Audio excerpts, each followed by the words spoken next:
que no vienen hoy, los saludamos por el internet si están ahí. Espero que estén conectados al menos.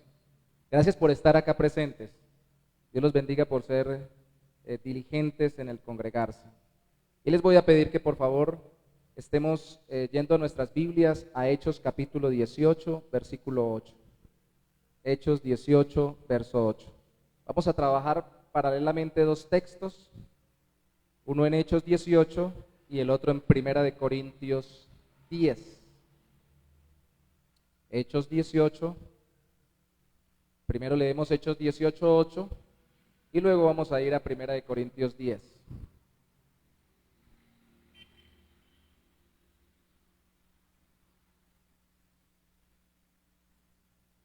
Dice la palabra de Dios en Hechos capítulo 18, versículo 8.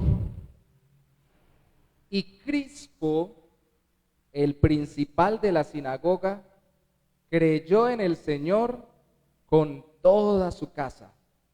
Y muchos de los corintios, oyendo, creían y eran bautizados. Este texto lo vamos a utilizar para referirnos al bautismo. Y si usted puede marcar allí, porque vamos a estar yendo y viniendo a él, en Primera de Corintios también vamos a estar, capítulo 10, en el versículo 15, dice, como a sensatos, Primera de Corintios 10, 15, como a sensatos os hablo, juzgad vosotros lo que digo. La copa de bendición que bendecimos no es la comunión de la sangre de Cristo. El pan que partimos no es la comunión del cuerpo de Cristo. Siendo uno solo el pan, nosotros con ser muchos somos un cuerpo, pues todos participamos de aquel mismo pan. La modernidad y aún hoy en día la posmodernidad nos ha traído pensamientos, filosofías, ideologías que se han puesto de moda, aunque sean pensamientos o filosofías e ideologías que antes también se dieron en la humanidad. Y están desafiando lo que nosotros somos como seres humanos, están desafiando lo que nosotros somos como creyentes en Cristo, está desafiando lo que nosotros hacemos como humanos primeramente y luego como creyentes en Cristo. Hace un tiempo les hablaba sobre, por ejemplo, el transhumanismo, que ahora se quieren ser más inteligente, más eficiente y prácticamente inmortal sin enfermarse. Y esto es trans, significa más allá de ser un humano. Y muchos han cuestionado, sin ser cristianos, con ese pensamiento postmodernista, si esto no nos está llevando a dejar de ser personas. Y nosotros como creyentes nos están sacando las filosofías y formas de pensar de esta época de lo que somos como seres humanos, como creación de Dios y como creyentes. Y eso entra dentro de lo que somos también y lo que hacemos como iglesia. Hay marcas o características principales de las iglesias según la Biblia. Y algunos le han hablado de marcas distintivas o marcas de una iglesia sana, conforme la Biblia. Dentro de esas hay algunos que enlistan más de 10, otros 9, como el ministerio 9 marcas de Mark Dever de la iglesia de Capitol Hill Baptist Church en Estados Unidos. Pero tradicionalmente Lutero, los reformados y otras personas enlistaron por lo menos 3 características de las iglesias sanas. Primero, una predicación bíblica, que se predique correctamente la palabra de Dios. Segundo, la disciplina bíblica, que los creyentes se amolden a la palabra de Dios y que en la iglesia, si ven que alguien está saliéndose del esquema de la palabra de Dios en creencia o en práctica, la iglesia misma discipline a sus propios miembros. Bueno, eso no está muy de moda hoy en día, ¿no? Hoy nadie quiere disciplina o corrección. Pero una tercera característica serían las ordenanzas, le llamamos nosotros los bautistas. Algunas iglesias no católicas como la católica le llaman sacramentos. Nosotros le llamamos ordenanzas bíblicas porque son ordenadas por Dios, específicamente por Cristo nuestro Salvador. ¿Cuáles son? Son 2: bautismo y cena. ¿Por qué la queremos ver hoy en esta serie que tenemos de la identidad como iglesia? Porque así como vimos que cuando se toca el tema de las ofrendas hay diferencias entre las iglesias, algunas obligan, otras sobornan para sacar ofrendas, y como vimos que en el tema del liderazgo masculino algunas iglesias llegan al punto de menospreciar el liderazgo masculino hasta no importa que los hombres no se levanten, con tal de que haya mujeres que lideren, y otros llegan al punto de exagerarlo hasta volverse machistas y opresivos y ser un liderazgo que perjudica. Nosotros lo queremos ver conforme la Biblia lo enseña. Así hoy en el tema de los sacramentos, le llaman algunas iglesias, nosotros le llamamos ordenanzas, tenemos que aclarar las diferencias. ¿Qué creemos? ¿Qué afirmamos? Que el bautismo y la cena del Señor o la Santa Cena son solo para los creyentes en Cristo. Y no se deben dar a otros que no sean creyentes en Cristo por querer ser relevantes e inclusivos. No sé si han escuchado esa palabra hoy en día. Nuestra iglesia tiene que ser incluyente, que en sí mismo no tiene ningún problema el concepto. El asunto es hasta dónde en esa inclusión, conforme las filosofías de moda, dejamos de hacer lo que la Biblia dice que debemos hacer en el bautismo y la cena. ¿Qué afirma este texto bíblico que leímos o estos textos? ¿Qué afirma el contexto de toda la palabra? ¿Qué afirma esta iglesia basado en eso? Afirmamos tres cosas. Primero, que las ordenanzas son para los creyentes. Y ya van a ver por qué lo decimos. Segundo, que las ordenanzas, bautismo y cena, son cristianas. No solamente son para creyentes, sino que son cristianas. Es por la fe en Cristo. Y tercero, que son eclesiásticas. Es para el ejercicio de la iglesia en un orden específico. Primero, para creyentes. Si usted va conmigo de nuevo, le pedí que no perdiera Hechos capítulo 18, versículo 8. Yo aquí tengo la cintica, mire, aquí voy a dejar marcado 1 Corintios 10 para cuando regrese. Si usted la tiene, también lo puede hacer. Hechos 18, 8 dice: Crispo, el principal de la sinagoga, creyó en el Señor con toda su casa, y muchos de los corintios, oyendo, creían y eran bautizados. ¿Quiénes eran bautizados, hermanos? Rapidito, con ese texto lo entendemos. Los que creían. Ya, se terminó el sermón. Los que creían. Bautismo para los que creían. La palabra creyó y la palabra creían muestra la necesidad de creer para ser bautizados. El requisito es que la iglesia pueda certificar que la persona ha confiado en Cristo para su salvación. Obviamente esto implica otros conceptos que van dentro de la salvación, como el hecho de la experiencia de arrepentirse de pecados, porque Cristo me salva de pecado.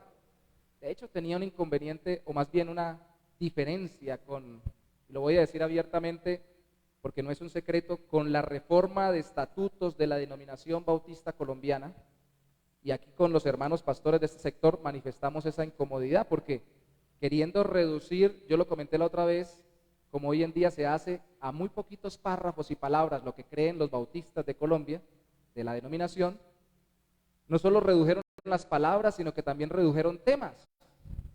Y ahí habla de Dios, como lo estamos viendo, habla de Cristo, habla de la salvación, pero no se habla del pecado, por ejemplo, y dijimos, ¿por qué le quitan el párrafo del pecado?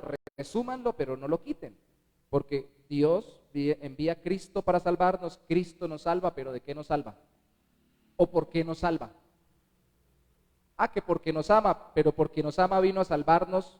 O sea, ¿cómo estábamos que Él tuvo que por amor venirnos a salvar? De acuerdo a la Biblia dice, muertos en delitos y pecados. ¿Y qué es pecado? Decimos o dijimos que ese tema se dejara allí. Yo no fui a la reunión, no pude por cuestiones de economía. El resumen que nos trajo el coordinador regional fue muy sintetizado. Y prácticamente dijo, corroboré con otro pastor que sé que está interesado en la doctrina a nivel nacional de Medellín, y me dijo, que prácticamente lo que habían dicho que quedaba, quedaba. O sea, lo que allá le recortaron y fuera. Lo que dejaron no es herejía, no es falsa doctrina, pero es tan cortico, tan poquito, que como que no alcanza a aclarar qué es lo que uno cree a profundidad. De hecho, el tema que tocamos la vez pasada del liderazgo masculino, y dijimos que puntualmente en nuestra iglesia no, en general hemos visto, no, por la palabra de Dios, no ordenamos mujeres pastoras por promover el liderazgo masculino, bíblicamente hablando, en casa y en la iglesia. Este tema sí me lo tocaron y dijeron, el pastor acá me dijo que sí habían dicho que podían ser pastoras mujeres. Pero cuando le pregunto al pastor de allá de Medellín, me dice que no, que dijeron que sí podían tenerlas, pero que ahí no iba a quedar especificado, que cada uno haga en ese tema que es secundario lo que quiera. Entonces, ¿a quién creerle? La dinámica del teléfono roto. El asunto es que sí vemos que cada uno se interesa por ciertos temas y no hay problema con tal de que los temas fundamentales no se pierdan.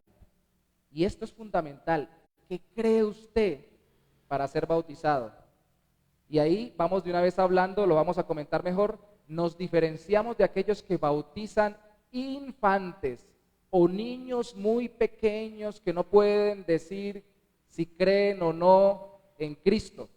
De una vez marcamos la diferencia bien grande con el catolicismo romano, que bautiza a niños recién nacidos. Los presbiterianos han tomado este texto no con el mismo sentido católico romano y han dicho, pero ahí dice que Crispo se bautizó con toda su casa. Y en la casa de pronto tenía niños. Eso es ponerle más al texto de lo que el texto dice. Quiere decir todos sus familiares, y si se entiende en el texto que eran los que creían quienes eran bautizados, familiares que manifestaban su creencia o su fe. ¿Por qué? Voy a decirlo de una vez porque voy a tocarlo de nuevo en el tercer punto, sobre nuestros hermanos presbiterianos que creen verdaderamente el Evangelio y que no bautizan niños muy pequeños con el mismo concepto católico romano. El catolicismo romano los introduce en la iglesia y en el reino de los cielos con el bautismo. Así ellos no entiendan ni sepan nada. Eso creen ellos, no es bíblico. No lo vemos en la Biblia. Los presbiterianos, no todos, pero en su mayoría, creen que al bautizar infantes que todavía no pueden decir si creen o no, lo que están haciendo es bautizar a aquellos niños, pero que sean hijos de creyentes. Si se bautiza el papá y la mamá, que se bauticen con todo, y el niño porque se bautiza con su casa, dicen ellos, porque esperan que él se convierta algún día y tiene bendición por sus papás creer. Todavía no creen que se haya convertido, pero dicen y lo comparan con la circuncisión del Antiguo Testamento, y así como se circuncidaban en el Antiguo Testamento niños recién nacidos, así se bauticen los niños de los creyentes recién nacidos. No, los bautistas nos diferenciamos, aunque tenemos mucha amistad con los presbiterianos, pero ahí se parten las aguas. Decimos no. Y de hecho, después le comentaré alguna experiencia en el punto 3, pero decimos no. Para creyentes, quien puede confesar, como dice Romanos 10, con su boca que Jesucristo es el Señor. Si quien puede profesar, si es mudo y no lo puede hacer con su boca, escribiendo o con alguna actitud que ha confiado en Cristo, un niño recién nacido no lo puede hacer. Yo tuve una experiencia como católico romano. A mí me bautizaron a los 5 años, porque mis papás no sé si no le ponían cuidado o estaban muy distraídos. Esperaron 5 años, 5 o 6 años. Y yo tenía muchos temores y muchos sueños terribles, pesadillas.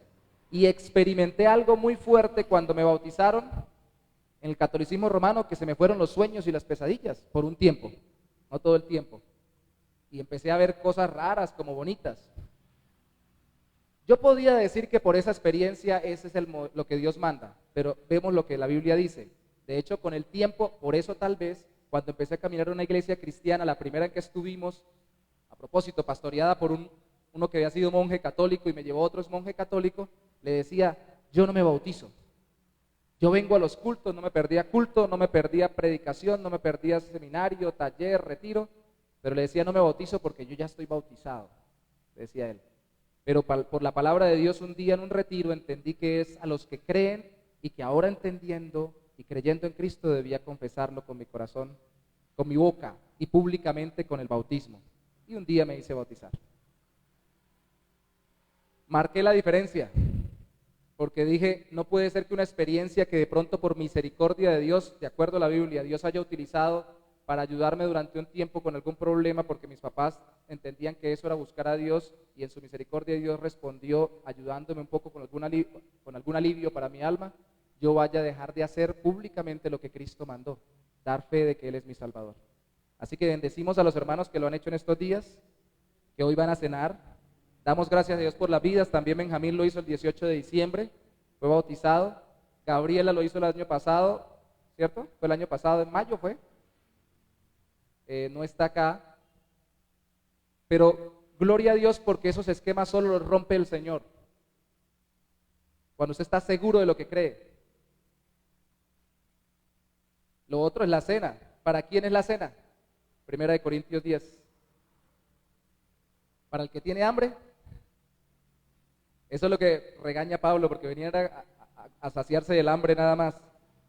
1 Corintios 10 nos dice en el versículo 15, el contexto es que Pablo les está diciendo que no mezclen la idolatría con la fe cristiana. Y por eso le dice, les hablo como a sensatos, como a gente que entiende, que tiene algo de entendimiento, de lógica, como a sensatos os hablo. 1 Corintios 10, 15. Juzgad vosotros lo que digo, juzguen, comprendan, disciernan. Hay una versión bíblica que dice ahí, ustedes pueden entender lo que les digo. Creo que es la palabra de Dios para todos. Es para los que pueden comprender. Sensatos y juzgados muestran el entendimiento básico que se debe tener para participar de la cena. Más adelante veremos que tenían unas reconvenciones por no entender claramente en qué consistía la cena. Pero de forma sencilla, el bautismo y la cena son para personas que tienen comprensión y profesión de la fe. No pueden ser para otras personas. El bautismo una sola vez, la cena cada vez que se reúnan en la iglesia a tenerla. Es para quienes creen. Y aquí marcamos la diferencia también, voy a decirlo de una vez.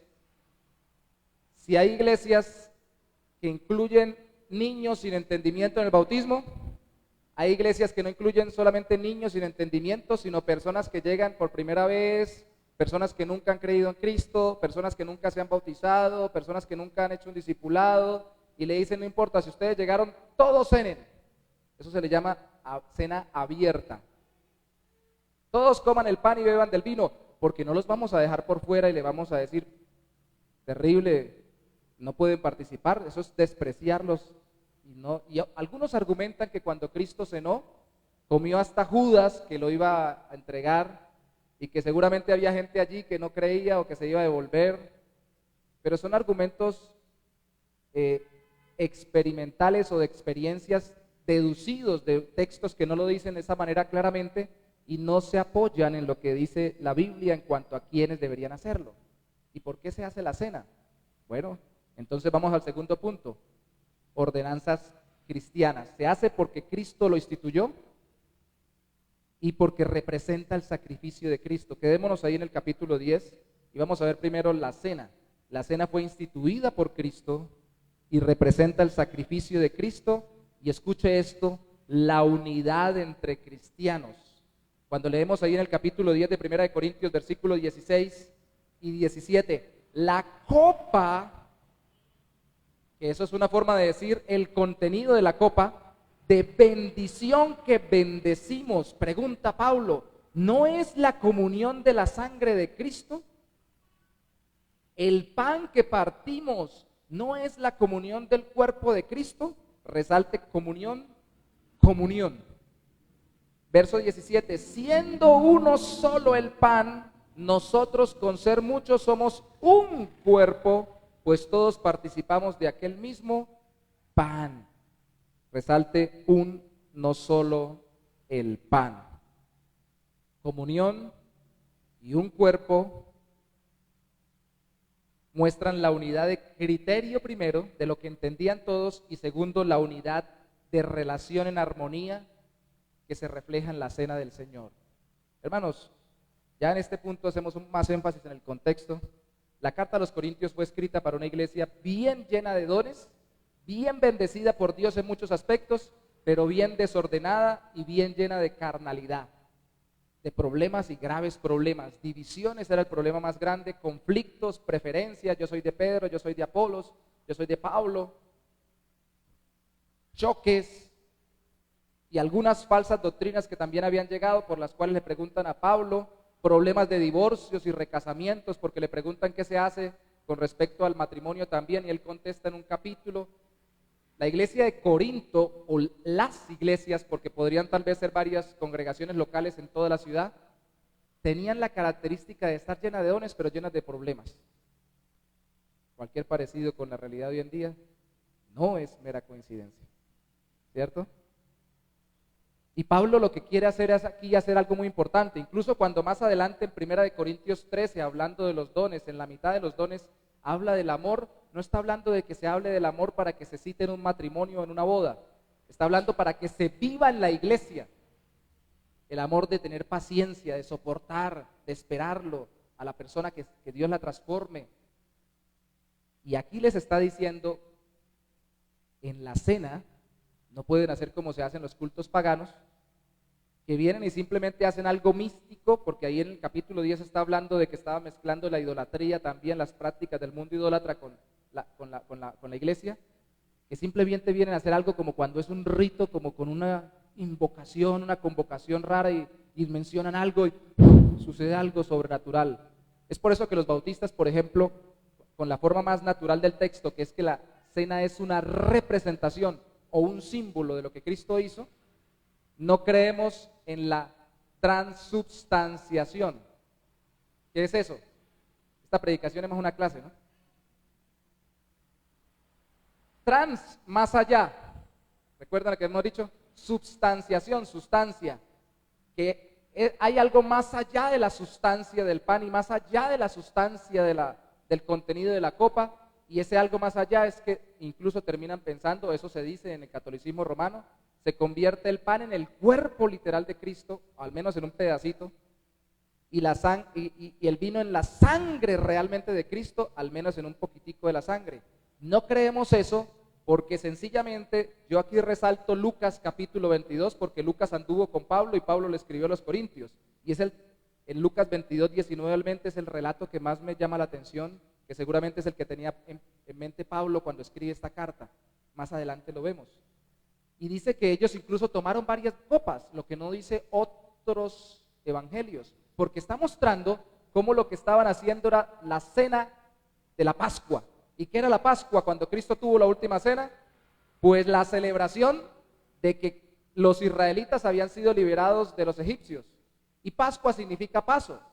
Entonces estaban en esa cena de la Pascua y Cristo les dijo, vengan. Ese es el rito, la celebración, la ceremonia que representa el evento de que Israel fue liberado.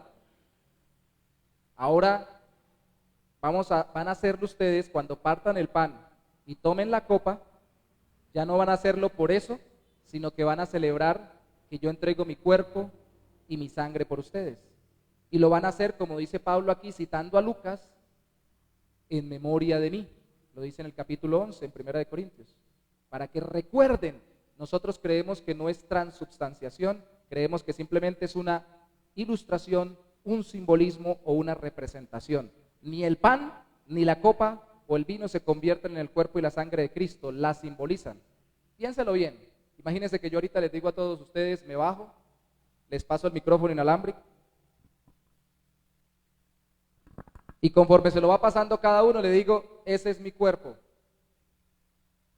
Y ahorita cuando salga, Dios me libre, un ejemplo, me van a matar por estar predicando el evangelio. Usted agarra el micrófono y entiende que ese no es mi cuerpo, representa mi cuerpo, ¿cierto? ¿O cree que es mi cuerpo? Así de flaco soy y cabezón. Lo representa simbólicamente, ¿cierto? ¿Usted entiende eso? ¿Sí lo entiende, cierto? Igual cuando estaban los discípulos, estaban con él y les pasó el pan y les dijo, partan, tome cada uno un pedazo. No, nosotros lo ponemos ya partido, y más ahora después de todo lo que pasamos hace 2 años, es mejor por la higiene, pero ellos lo agarraban y el mismo pan lo iban pellizcando y sacando de un pedazo. pedazo por pedazo. Y él les decía, este es mi cuerpo. Ellos entendían que representaba su vida física. Y les pasó la copa y le dijo, esta es mi sangre. Y entendían que representaba la sangre que iba a derramar entregando su vida por nosotros. Aquí no somos vampiros, no tomamos sangre, ni somos caníbales, comemos carne humana. De hecho, esa fue una de las persecuciones que se hizo contra la iglesia cristiana, porque como se utilizaban esos términos simbólicos, en Roma persiguieron a los cristianos al principio diciendo que eran caníbales. Y a los judíos también los perseguían. Bueno, los perseguían por ateos, porque creían en un solo Dios, pero también porque circuncidaban a los niños, a los judíos, en algún momento porque eran sanguinarios y mutilaban a sus muchachos. Y a nosotros supuestamente por caníbales, por decir que nos estamos comiendo el cuerpo y la sangre de alguien. Entendemos el lenguaje simbólico detrás, ¿cierto? Eso no significa que esto no sea una ceremonia importante, pero significa que es un simbolismo que simboliza que estamos en relación común o comunión, todos entendiendo que Cristo entregó su cuerpo y su sangre, su vida física en la cruz del Calvario. ¿Para qué? Para que recibiendo Él el castigo por nuestros pecados, nosotros fuésemos perdonados y su justicia nos fuera contada a nosotros. Y Él, recibiendo el pago por nuestro pecado, nos librara de la condenación eterna y nos reconciliara con Dios, siendo perdonados. Ese es el Evangelio.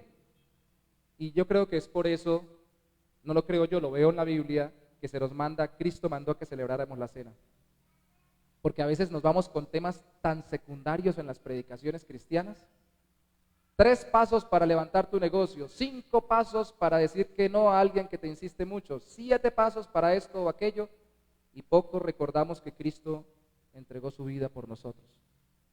Y por eso es que Cristo dejó que lo recordáramos con esa ceremonia visible, tangible, palpable. Algunos no se quedan en el simbolismo ni la transustanciación, sino que se quedan en la mitad, en lo que le llaman consubstanciación, que dicen, listo, no es el cuerpo, no se convierte en el cuerpo ni en la sangre, pero es más que una representación. Ahí están los luteranos y otras iglesias. Cristo está de una forma especial en ese momento. Pues siempre creemos que cuando nos reunimos como iglesia, Cristo está de forma especial. Pero no creemos en consubstanciación en ese sentido, porque siempre que nos reunamos como iglesia, Cristo está de una forma especial con nosotros como iglesia, no solamente por la cena. Creemos más concretamente que representan el cuerpo y la sangre de Cristo. No les pase como me pasó, algunas veces pasa, ¿no? Alguna persona nueva llega y cuando vamos a hacer la cena, se santigua. Porque es nueva, no entiende, y uno comprende. Fíjese que no hay explicaciones de estas y nadie le dice, no, tranquilo, que aquí no es así. Toca explicarle después. Y peor aún, que no le pase a esa persona nueva que es antigua, que le pase como cuando yo estaba en el catolicismo romano por esta doctrina de la transubstanciación, que me echaba el pedacito de oblea, porque más que un pan es un pedacito de oblea a la boca, y esperaba que se me deshiciera porque no quería morderle un brazo, un dedo, una mano al Señor. En mi lógica humana, porque yo lo quería así. Incluso se nos decía, no sé si es oficial, pero se nos decía popularmente entre nosotros cuando hicimos el catecismo que esperáramos a que se deshiciera para no morderlo, no maltratarlo. Mire a dónde se puede llevar un simbolismo al punto de hacer algo que no es lo que Dios manda. Claro, alguien dice, Juan capítulo 6, Cristo dijo, mi carne es verdadera comida, mi sangre verdadera bebida, si no comieres la carne y bebieres la sangre del Hijo del Hombre. Claro, Cristo dijo eso, pero el mismo capítulo 6 dijo, las palabras que yo les he hablado son espíritu y son vida. Es decir, es una representación de la realidad espiritual de lo que yo voy a hacer por ustedes entregando mi vida. Así que nadie me tiene que agarrar a mordiscos. Si no lo hubieran mordido ahí mismo todos, cuando él decía eso. Era simbólico, representativo. Lo que nos interesa es recordar lo que él hizo por nosotros. Que no se nos olvide por qué tenemos perdón y cuál es la razón de nuestra vida en esta tierra. Cristo vino a vivir y a morir por nosotros. Amén. Eso en cuanto a la cena, que debe reflejar la comunión, y debe reflejar tanto la comunión que también la relación entre nosotros, que ahora somos, la Biblia nos llama el cuerpo de Cristo, el grupo de personas que han creído en Cristo. Entonces no deberían haber pleitos entre nosotros. Por eso cuando vamos a cenar, si tiene un pleito con alguien, especialmente de la iglesia, antes de ello vaya y reconcíliese con el hermano o con la hermana. Especialmente entre esposos. Nadie va a decir nada. Todos volteamos a mirar para otro lado. Porque no tiene lógica que digamos todos creemos en Cristo, todos somos salvados por Cristo, pero estamos aquí agarrados entre nosotros. Recuerden el contexto en Corintios. Si van a cenar, llévensela bien, porque Cristo los salvó a todos por igual. Ni siquiera el pastor ni ninguno de los hermanos más nuevos tiene más o tiene menos salvación. Todos, por todos, igualmente los creyentes murió Cristo. ¿Se dan cuenta por qué no dejamos que cene todo el mundo? Al menos debe tener lo básico en la cabeza de lo que está haciendo. Claro, dejamos que entren personas que no sean de la iglesia, que digan yo, y ahí confiamos, ¿no? Yo soy bautizado de otra iglesia, confío en Cristo como mi Salvador, si quiere pasar, pase, ya usted con Dios, porque tampoco lo cerramos tanto de decir solamente los que son aquí cercanos a nosotros. Si viene otra congregación, realmente cree en Cristo y realmente se ha bautizado confiando en Él, pase y cene. Ya Dios sabrá si es cierto o no. Por eso lo hacemos así. Bautismo, devuélvase conmigo a Hechos capítulo 18. Ya habló Ana Belén, o ya grité mucho yo. Hechos 18:8. ¿Qué pasó con Crispo? Se bautizó. ¿Y se han dado cuenta ustedes en qué ciudad estaba Crispo cuando se bautizó? ¿En qué ciudad? Corinto, muy bien, capítulo 18, versículo 1 al 7, rapidito lo leo.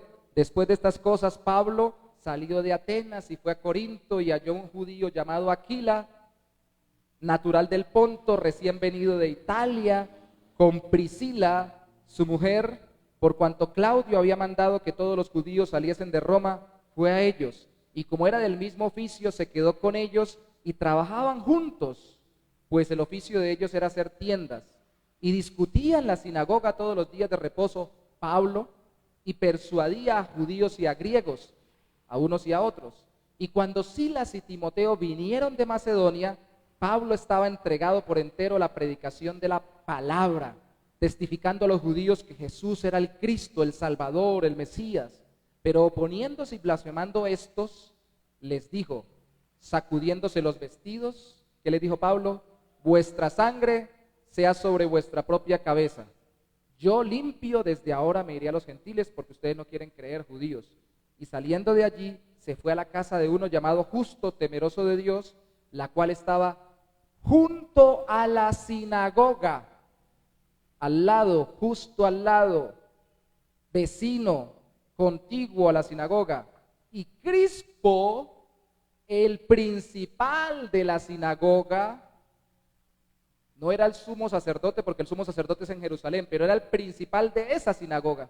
Recuerde que hay sinagogas en todas las ciudades que invocaban a Dios conforme al Antiguo Testamento de los judíos. El principal de la sinagoga creyó en el Señor con toda su casa, y muchos de los corintios, oyendo, creían y eran bautizados. Crispo creyó a pesar de que la mayoría de los judíos no creyeron.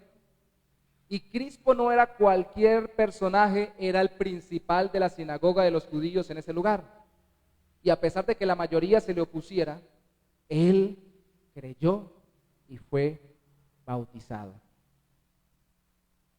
Yo quiero aquí hacer un énfasis muy grande. Y es que mucha gente dice que creen, pero no arriesgan un centavo por Cristo. Estos hermanos nos recordaban, nos pasaron un video en el seminario de oración de un centro de oración en China, donde están intercediendo las 24 horas al día en cadena de oración, y la iglesia se está multiplicando.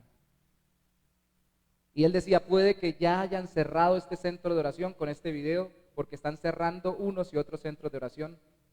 Y citaban cómo mataron, creo que fueron 500,000 cuando empezó la persecución hace varias décadas atrás, el gobierno chino contra los cristianos. Y recordaba yo algo que escuché alguna vez de un predicador cuando habló con un pastor de ese sector del lugar del mundo donde persiguen a los cristianos, que le preguntaba en Estados Unidos, ¿usted cómo hace allá para predicar? Él le dijo, al contrario, ¿ustedes cómo hacen para predicar aquí? Aquí, allá, Uno predica y el que cree en Cristo lo sabe uno porque arriesga todo. Arriesga que lo eche la familia, arriesga que lo echen del trabajo, arriesga que lo persiga el gobierno, arriesga que lo maten, incluso. Pero aquí todo el mundo dice que cree en Cristo y no arriesga nada. No va a perder ni familia, no va a perder trabajo, no va a perder casa. Es más, yo mismo, ahora les comento, estoy en un comité de libertad interreligiosa para asesorar a la alcaldía de Bucaramanga, no solo cristianos, sino de todas las religiones, para que se cumpla el derecho a la libertad religiosa. Hasta tenemos posibilidad de reclamar los derechos nuestros como comunidades eclesiásticas. No arriesgamos prácticamente nada. Y él le preguntaba, ¿ustedes cómo hacen para saber quién es cristiano? Les preguntaba el que venía del Asia.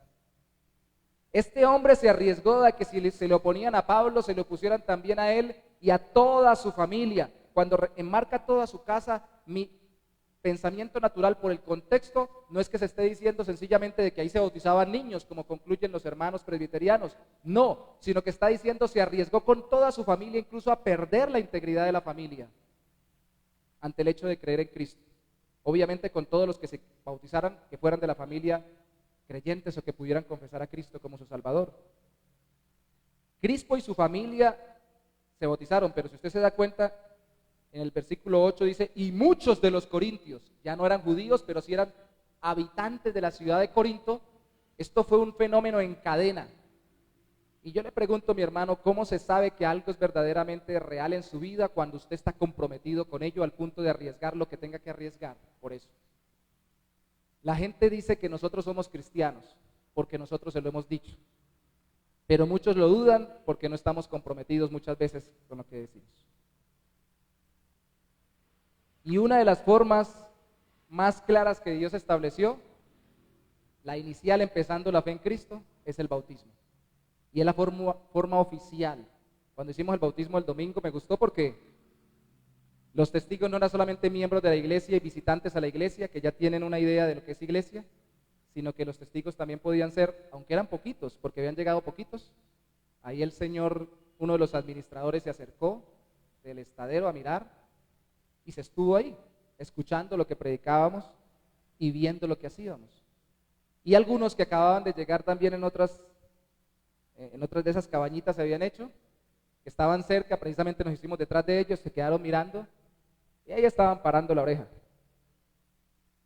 ¿Qué pensarían? Pensarían, esta gente está loca, pero vamos a escuchar qué es lo que dicen esos locos, a ver qué es lo que piensan. Y el que escucha por ahí de pronto se le prende la locura, ¿no creen? Tenemos que dar testimonio. A mí me encanta cuando los bautismos son de entre más gente vea, mucho mejor.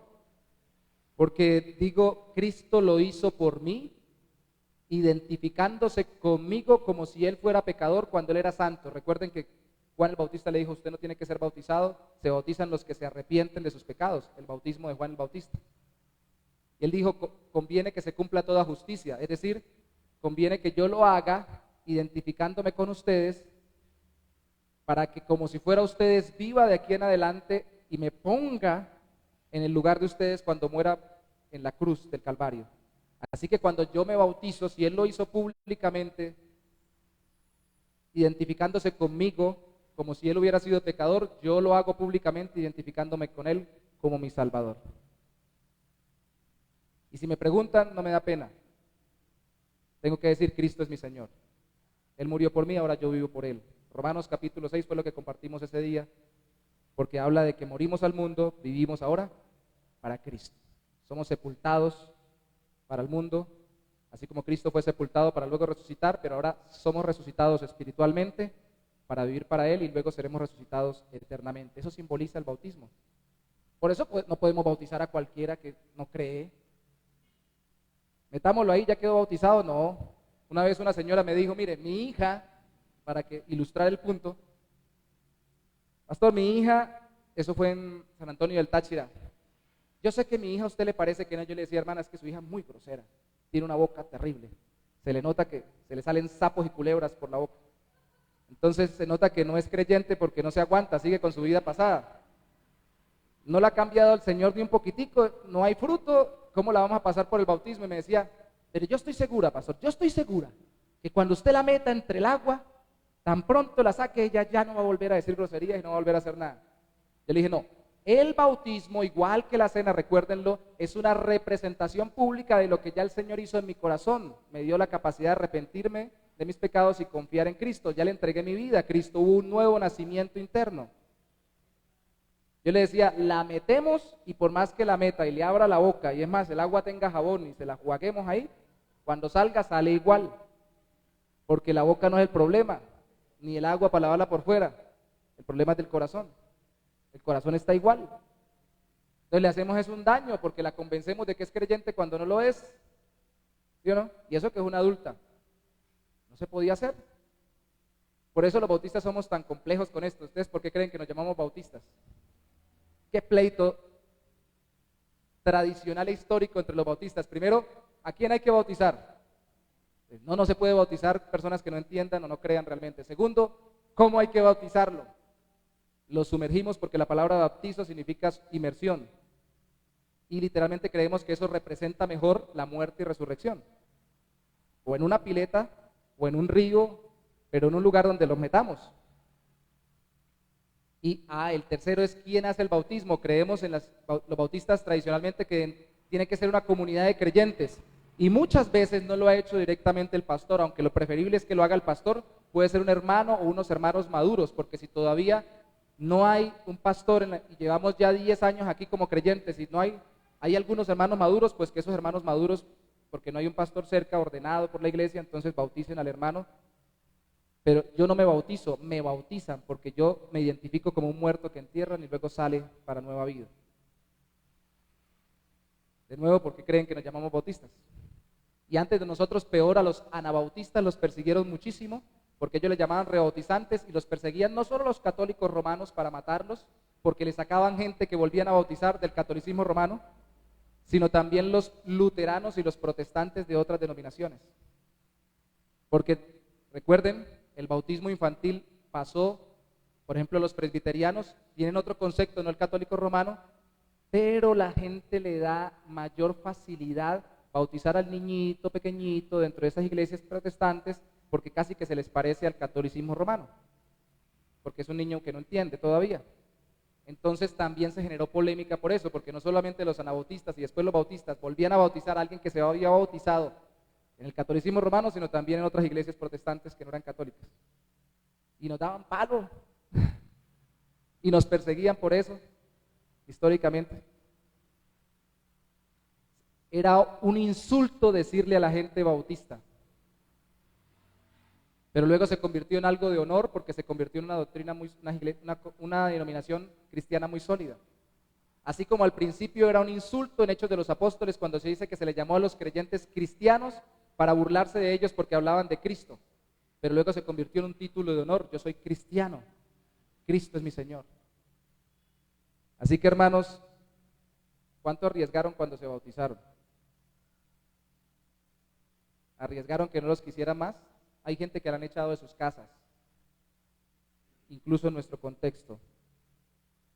Crispo, su familia y muchos corintios creyeron y se entregaron a Cristo a pesar del riesgo que corrían. ¿Pablo los bautizó? Sí, aunque miren conmigo por favor, 1 Corintios 1, recuerden que eso fue en Corinto. Pablo dice algo muy curioso ahí, que hoy en día hay un hermano para mí en la fe, pero que no quiere bautizar personas en agua porque dice que el bautismo en agua no es para la iglesia y saca el argumento de acá. 1 Corintios capítulo 1, versículo 14 al 16. Pablo cuando inicia su carta dice, ya la iglesia está establecida y todo lo demás, dice, doy gracias a Dios de que a ninguno de vosotros he bautizado. ¿Qué pasó, Pablo? Sino, ¿a quién bautizó? Entonces sí bautizó al de Hechos 18:8. ¿Y a quién más? A Gallo. Con esos dos nombres tenían que ser amigos. Crispo y Gallo. Para que ninguno diga que fuisteis bautizados en mi nombre. También bauticé a la familia de Estéfanas. De los demás, no sé si he bautizado a algún otro. Entonces este amigo dice lo siguiente, es la conclusión entre líneas que no está allí. Pablo lo que está diciendo, menos mal que no bauticé a muchos, porque lo que dice antes es que se estén dividiendo diciendo yo soy de Pablo porque Pablo me bautizó. No se dividan por eso. Yo no los bauticé en mi nombre, los bauticé en el nombre de Cristo. Es decir, los bauticé para que se identifiquen con Cristo. Así la ceremonia del bautismo dijera: en el nombre del Padre y del Hijo y del Espíritu Santo, somos trinitarios, y lo hacemos así porque así lo mandó Cristo en Mateo 28. Pero se identifican con Cristo. Por eso podemos decir, como dice Hechos de los Apóstoles, en el nombre de Cristo, porque estamos identificados con Él como nuestro Salvador. No en el nombre de Pablo. Espero que los hermanos, la familia de Roldan, la hermana Cristian, Benjamín y Gabriela el año pasado, no digan después que fueron bautizados en el nombre de Yorley, que entre otras cosas es un nombre feíto, para que queden bautizados en ese nombre, sino en el nombre del Señor. Se identificaron con Él. O sea que si yo dejo de ser pastor en esta iglesia, aún quedándome en la iglesia, o yo me voy de esta iglesia a otro lugar, los hermanos bautizados en una ceremonia en la que yo la oficié, no tendrían por qué irse ni de la iglesia ni conmigo, si la iglesia continúa en la fe en Cristo, porque fueron bautizados para identificarse con Cristo. ¿Sí está claro eso? Y lo digo con toda honestidad, porque en estos días, el domingo pasado más exactamente, una pareja me dijo que no volvía más a la iglesia, y cuando me dijeron eso, después reflexionando, fue una cuestión que no vi venir. Primero vi que no estaban identificados con la congregación, reflexionando, compenetrados con los hermanos, en comunión, de pronto en más relación. Pero segundo, pensé yo, entonces, y pienso ahora, la gente se hace por empatías con uno. Si el pastor de esta iglesia me simpatiza, no por ellos solamente, sino por cualquiera, por mí puedo decirlo también, o me meto a esta denominación o a esta iglesia porque aquí me colaboran, me ayudan, o me simpatizo, me la llevo bien con ellos, y cuando este pastor se vaya a otra denominación me voy con él. No es el sentido, no es el propósito, y lo digo con todo el corazón, porque realmente la iglesia es propiedad de Cristo. Hoy está Yorley Parra, mañana estará cualquiera.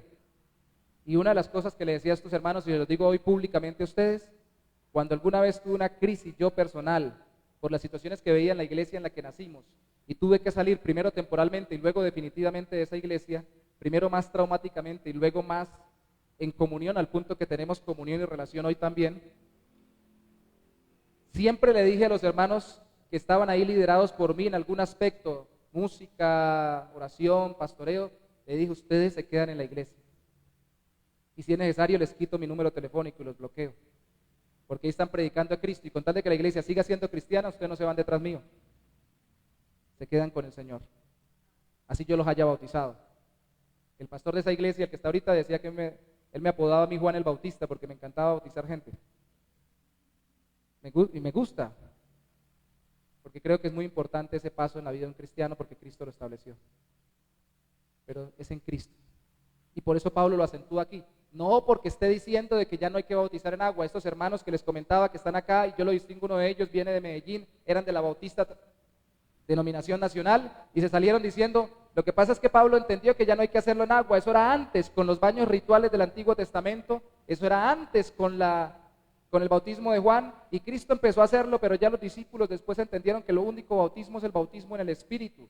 Y cuando dice bautismo en el Espíritu, no está hablando de hablar lenguas y todo lo demás que se registran Hechos 2 y 1 de Corintios 14, sino está hablando de la identificación con Cristo por medio de la obra del Espíritu Santo, interna.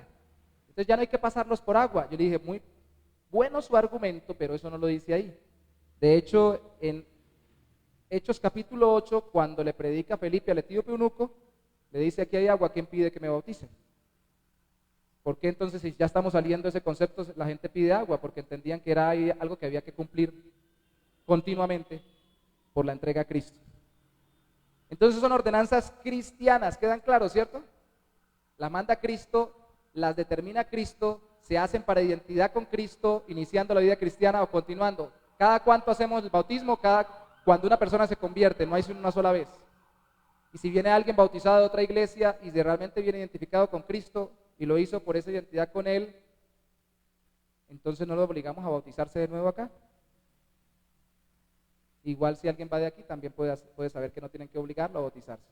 Pero algunos hermanos han llegado y dicho: aquí los hemos bautizado, es que Cuando lo hice allá no estaba metido con Dios, realmente no entendía nada, así que me voy a volver a bautizar, porque ahora sí es de verdad. Bueno, hagámosle. Pero ya su conciencia personal de conversión en este momento. Y es eclesiástica, y ahí estoy diciendo lo que hacemos. Aquí en la iglesia solo bautizamos adultos que puedan profesar conscientemente su fe, no niños pequeños, así sean hijos de creyentes. Ya lo expliqué, lo de los presbiterianos. Yo quiero hacer un énfasis con lo que dije los hermanos presbiterianos rápidamente, porque ya se me fue el tiempo. Ellos dicen que la Pascua ahora en los cristianos es la cena del Señor y que la circuncisión ahora en los cristianos es el bautismo. Y por eso terminan diciendo que pueden bautizar infantes. Yo digo, está bien, pero para el tren. Porque el apóstol Pablo dice en Gálatas que la circuncisión es del corazón y habla muy bien en contra de circuncidar, y lo dice en Colosenses también. Y esa circuncisión que en Ezequiel se dice que más bien debía ser, y se profetiza, en vez de en la carne, en el corazón, y que en vez de quitarse, perdón por lo gráfico, el prepucio, que es ese pedazo de piel que sobra en el miembro masculino, que lo hacían como una característica particular del pueblo judío en pacto con Dios del Antiguo Testamento, en vez de quitarse ese pedazo de piel, quítense lo que les sobra del corazón, que el corazón, espiritualmente hablando, se engruesa y se rebela contra Dios. Arrepiéntanse más bien, o conviértanse, y más bien simbolizaría lo que la persona hace por la obra del Espíritu de Dios, o aún más el nuevo nacimiento que da el Espíritu Santo. Es una circuncisión, dice el Nuevo Testamento, no hecha con manos de carne, sino por el Espíritu. Entonces no pasamos directamente la circuncisión al bautismo, porque ahí fueron mis manos las que ayudaron, las que bajaron, y las de Michael también, aunque Michael no me ayudó mucho, pero bueno, aunque sea a traerlos y a sacarlos. Pero nuestras manos las que los bautizaron, fueron nuestras manos. Dice, no es algo que hagan unas manos como cuando se circuncidaban. Aquí no es que lo meta el pastor o una mano. Aquí es algo que obra el Espíritu de Dios en el corazón. Y eso simboliza el nuevo nacimiento. Entonces la circuncisión del Antiguo Testamento se cumpliría en el Nuevo Testamento, en la iglesia, con el cambio de corazón. Con la obra del Espíritu de Dios para cambiar mi manera de pensar, de sentir, de decidir. Ahora para la gloria de Dios, arrepentido de pecados y confiando en Cristo. En nuestra explicación, por si acaso le dicen los hermanos que son muy buenas gentes, pero son bien entrones. Yo tengo muchos amigos allí, he estudiado con ellos institutos entre presbiterianos y bautistas. De hecho, esa fue la piedra de tropiezo. Alguna vez me querían introducir en Cúcuta, en la iglesia presbiteriana ortodoxa, en un consistorio nacional. Me hicieron todos los exámenes y dije, no. Muy bueno todo lo que me dicen con respecto a ese concepto, pero no lo veo realmente con peso bíblico por esto. Veo en la Biblia la circuncisión aplicada ahora en el nuevo nacimiento del creyente. Y la cena del Señor solo es para quienes se han bautizado profesando su fe en Cristo, no para asistentes que no son creyentes, niños, hijos de creyentes, así sean continuamente que estén viniendo. Eso lo hacen las iglesias emergentes por ser inclusivos. Aquí hay una iglesia en la que va el hijo de un pastor hermano de la iglesia de la denominación bautista, y por eso me reservo el nombre. En el Comité de Libertad Interreligiosa lo vi. Tienen como parámetro ser, recuerden estas palabras, relevantes o incluyentes.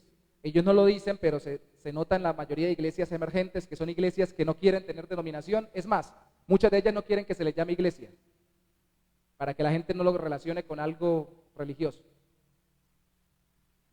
¿Y qué hacen ellos? Si van a tener algo como la cena,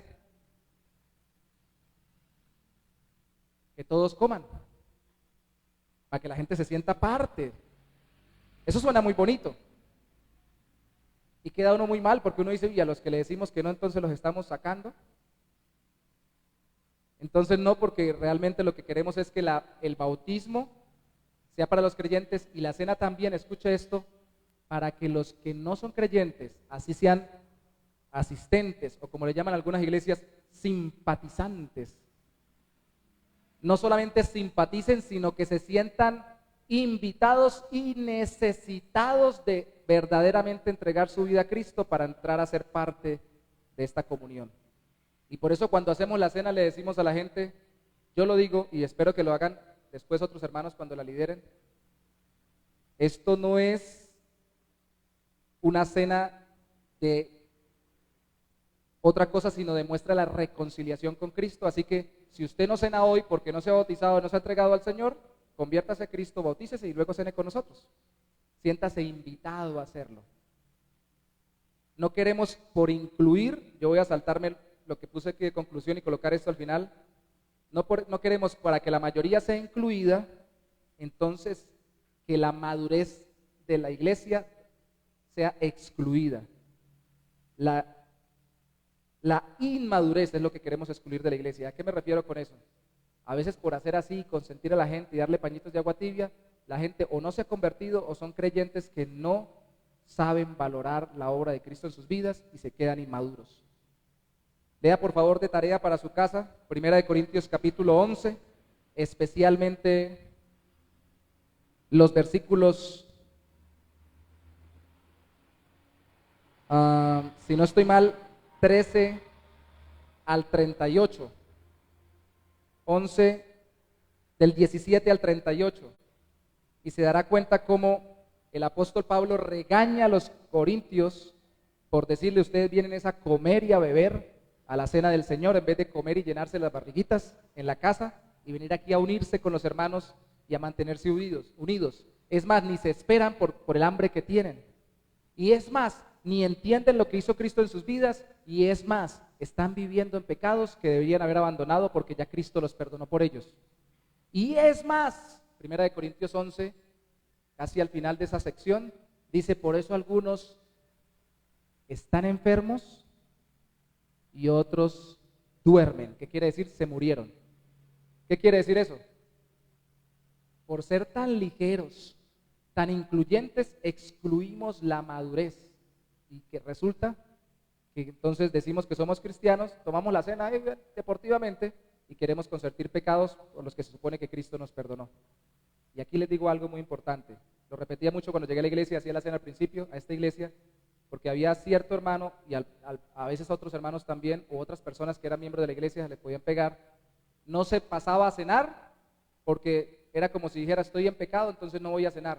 Entonces yo le decía, miren hermanos, usted se puede quedar ahí atrás y no cenar, pero el Señor lo puede disciplinar así no cene. Porque la mano del Señor alcanza si usted no toma el pan y bebe la copa. Si usted es un verdadero hijo de Dios, Dios lo va a disciplinar. Esto es serio, hay que madurar. Y eso es lo que me preocupa, que no maduremos. Entonces más bien, ahí donde está, entréguele su corazón al Señor, pídale que le ayude a vencer ese pecado y venga y cene. Y salga a vivir para su gloria. En vez de estar quedando allá, no, porque yo quiero, es que yo no ando tan bien, no. Venga y cene y Dios lo va a ayudar a andar bien. No vamos a tomarlo ligeramente, pero tampoco vamos a dejar de tomarlo porque es una invitación a reconciliarnos con Dios y hemos estado descarriados. Póngase sobre sus pies conmigo, por favor. La invitación es, cene, bautícese si no se ha bautizado, pero antes crea y entréguele su vida a Cristo. Si hay alguien que no lo ha hecho en esta mañana, pues hoy determine, vamos a orar por su vida, allí donde está, determine entregarle su vida a Cristo y unirse a una iglesia y valore la madurez que la iglesia cuando hace esto conforme la palabra de Dios produce. Padre, te damos gracias por permitirnos venir a ti a cenar hoy. Precisamente, Señor, vamos a practicar la cena, pero antes gracias, oh Santo Dios, por darnos la bendición de poder también ser bautizados, identificándonos con Cristo. Ayúdanos, oh Santo Señor, porque no queremos por guardar bien la forma perder el fondo. No queremos por saber bien quién debe ser bautizado, cómo debe ser bautizado y por quién debe ser bautizado, dejar de vivir como creyentes que se han bautizado identificándose con Cristo. Queremos que cada día reflejar más a nuestro Salvador. Y así cuando cenemos, la copa que bebamos no sea mezclada con la comunión o la relación con los ídolos, doctrinas paganas, cultura pagana, vida pecaminosa que también es idolatría del corazón, sino que más bien recordando lo que Cristo hizo, nosotros podamos vivir para la gloria de Él. Ayuda a mis hermanos que han flaqueado en su vida de caminar con Cristo, ayúdame a mí, Señor. Ayúdanos a vivir para tu gloria. Madúranos en la fe. Madúranos en la fe en el nombre de